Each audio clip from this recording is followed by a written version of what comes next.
We've seen a lot of stories about veterans and post-traumatic stress disorder, but tonight, for the first time, we're able to show you new therapies that are changing the lives of vets and their families. 2 million Americans have served in Afghanistan and Iraq. The Veterans Administration tells us that 1 out of 5 suffers from PTSD. One reason we're seeing so much of it is because many of our troops have been ordered on combat tours 3, 4, or even 5 times. The VA, overwhelmed by the need, decided to try new treatments that were originally designed for rape victims. Over 2 months, we were allowed to sit in and listen as our troubled veterans fought the war within. How can you live the life where everyone's afraid of you? You know, you go to town and people says, that's the crazy vet, don't mess with him. My wife told me, something's got to change or we got to leave. When you try to talk to somebody that hasn't been there, hasn't experienced it, they don't understand. And so you just kind of get laughed at. Yeah. The 16 men around this table arrived via Afghanistan, Iraq, or both. Some are here from Vietnam. I see that I do have, that opportunity to pick myself up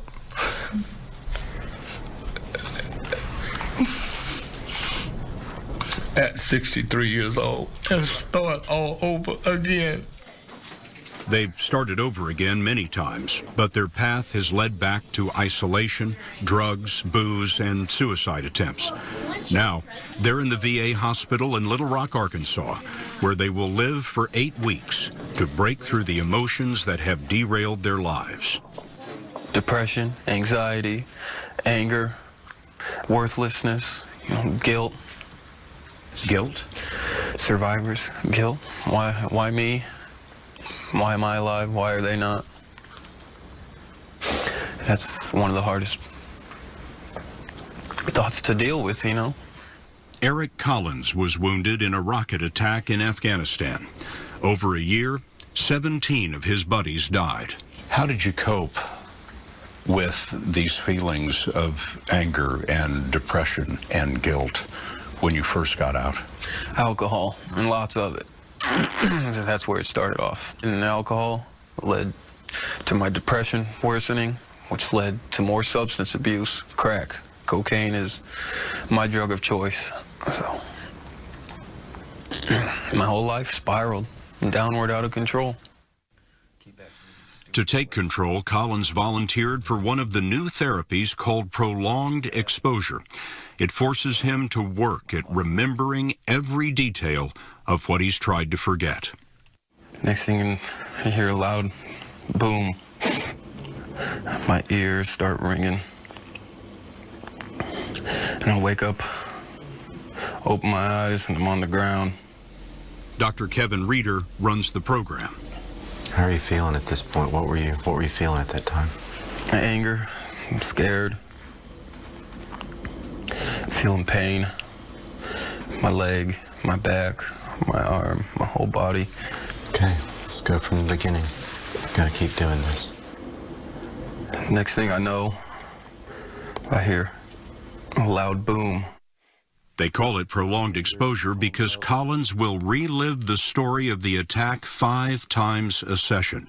There's a tape running, and he'll listen to his memory throughout the day to break its power. Tell me about prolonged exposure therapy. Sure. They've done everything they can to push these memories away. In the process, they haven't gained a full realization of the impact and the meaning that these stories have on their lives. I like to use the term, we're staring the dragon in the eye. Where did these therapies come from? A lot of these therapies came about with survivors of physical or sexual abuse, those types of traumas. What are the similarities? The symptoms. The symptoms, the avoidance, the isolation, the hypervigilance, the extreme anxiety, irritability, inability to sleep, nightmares. Same thing. Different sources, but same thing. Can't move my legs, can't move my arms. What does that do for you? It helps me to get past the guilt, survivor's guilt. And that's a building block. Every time I get through it, I get stronger. And it helps every time. it's okay to be alive. Yeah. And you weren't sure that was true before. No, I didn't want to be alive. I wanted to be right there with them. You know, the whole purpose of life was gone. To lose one of your buddies in a firefight, you don't want to see that. You don't want to feel that again.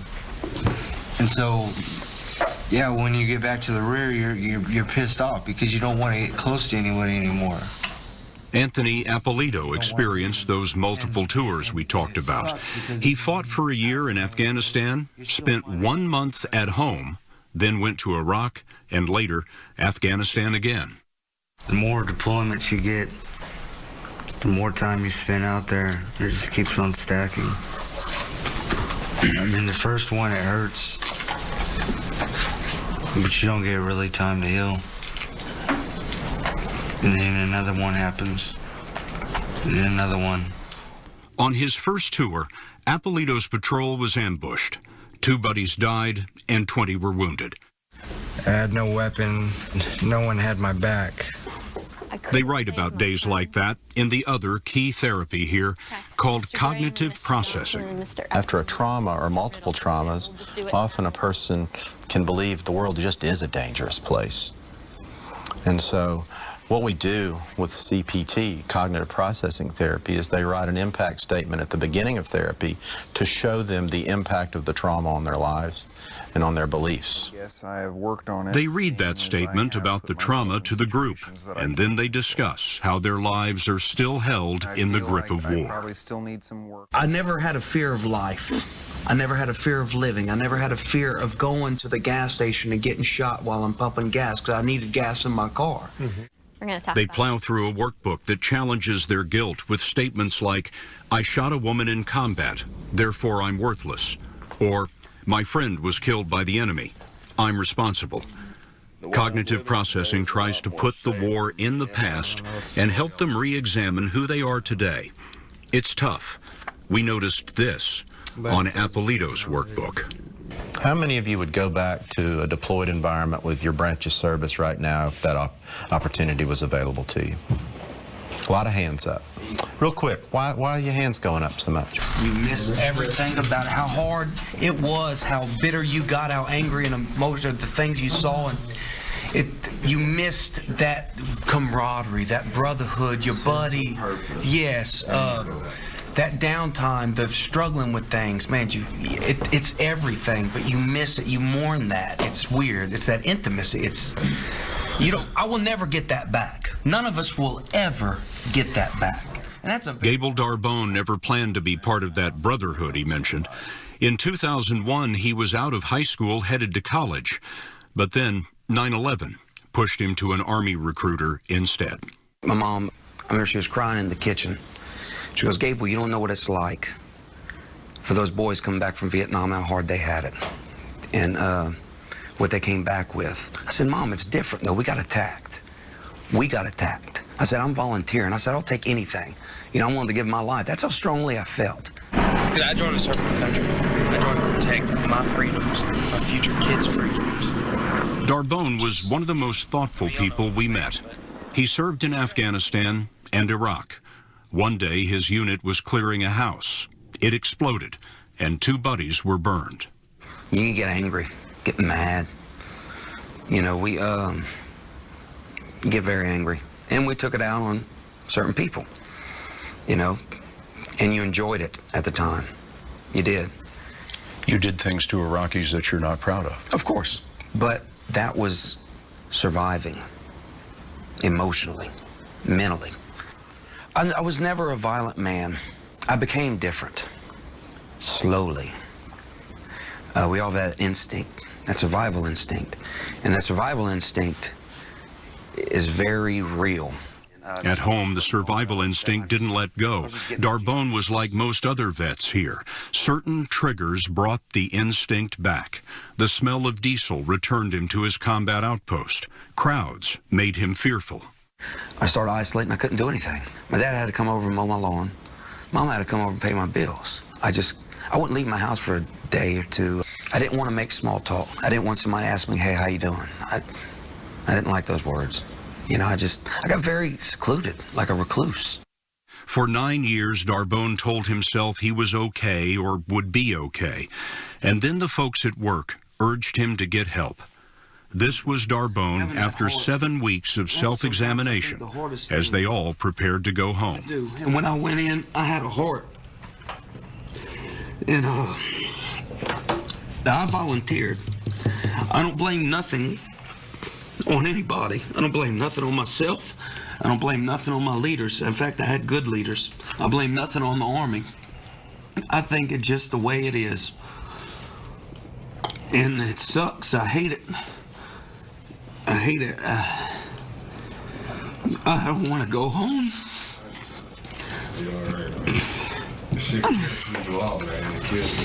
I don't, you know,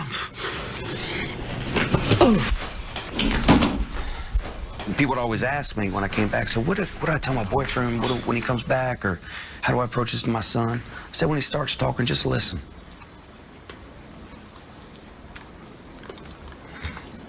Yeah, don't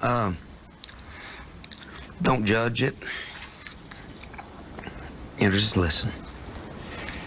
There is probably a soldier or a Marine sitting alone watching this on television right now. Thousands of them, I'd imagine. And to them, you would say what? I hope you can find the courage to get help, because all you're doing is killing yourself. And you don't have to live like that. There is good people in this world that are willing to help you, and it's been the hardest thing for me to do, but I wouldn't have changed coming here for the world. In our 2 months here, 28 men sat around the table. 3 couldn't endure it and dropped out. The VA finds that nationwide, about 77% graduate from this with a drop in their PTSD symptoms. It's progress, but they also have a saying around here: there is no cure. I don't think there is a cure for what we're talking about. We're talking about living and putting people more in touch with their lives and emotions and good days and bad days. This isn't cancer. We can't go get it. We have to teach people that they can live with this and live a valued life, a life they want.